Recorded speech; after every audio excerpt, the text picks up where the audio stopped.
Hadi ay. And then, Hello sa tanan. So here's another minutes in our life.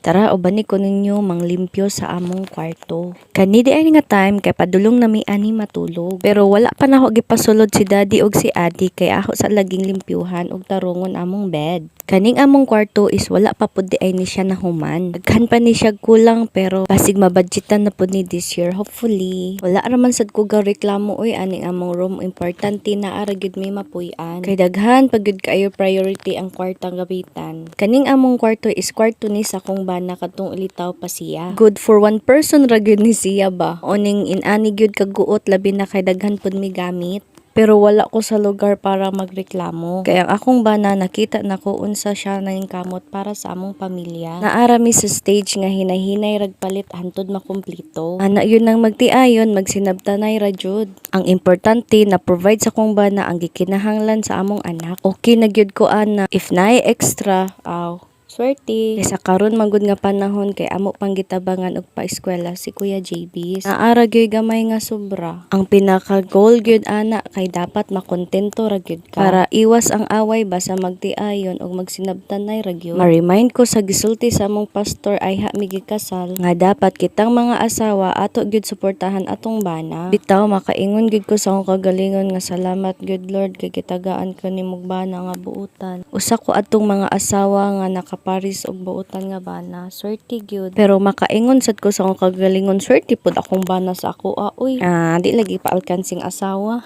Ako na day nang giilesan si Adi dihag pang tulog. Kani si Adi ako gyud ni siyang gianad nga magpajama unya mag long sleeve kada matulog. Kay dili man gud ni siya naanad og maghabol. Unya amo ra ba gyud i-on ang aircon kay masuko na siya dili i-on ang aircon. Pero until 10 ra di ay kutob among aircon. Igo ra pabugnawon ang room ba nya patugon si Adi ay ha na mo i-on ang electric fan na pod. Kay kani di ay si Adi dili gyud ni siya matulog basta dili on ang aircon. Maon nang if manuroy man gani mi unya adto mi maka sleep over asa man gani dapit mangita na gyud ko ang aircon or ang akong buhaton ako sa gyud nang pakapoy-kapuyon si Adi padua-duaon sa na aron makatugra siya dayon. So after ni Adi kay ako na pod dayon. Kada gabi naagad ko skincare routine kay lagi ako na gyud ni siyang gi-maintain kay para dili na ko tubuan og mga bugas-bugas. Maura gyud pud ni siya nga product ang nahiyang sa kong naong maong dili na ko mobalhin pud og lain. So karon di ay kay nag-apply ko day ana og Rejuve. So balikan ang Rejuve kay mga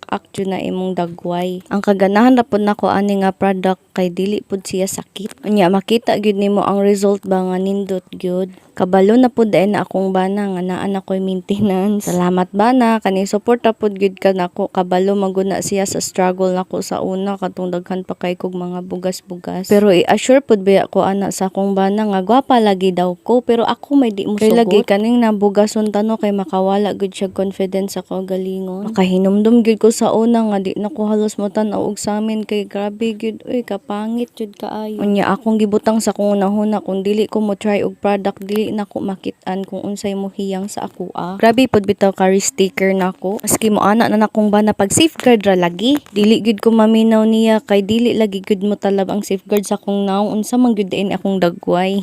Pero salamat ra gyud kay nakit-an ra gyud nako ang nihiyang sa akong dagway kita tinaw-sinaw no. After ana mo request na si Adi nga mami story. Ilagi naandan naman na namo nga before siya mo sleep mag bedtime stories pa gyud. Pero sa kani nga time si Adi ang nag-story nako. Thank you di ay teacher ni nang Dailin sa pagpabaro sa book. Ang amo dayang gi-story diha kay about sa life ni Joseph. Maunang si Adi na ang nag-story diha kay kabalo naman na siya sa story kay ako naman ang gi-story sa iya ha.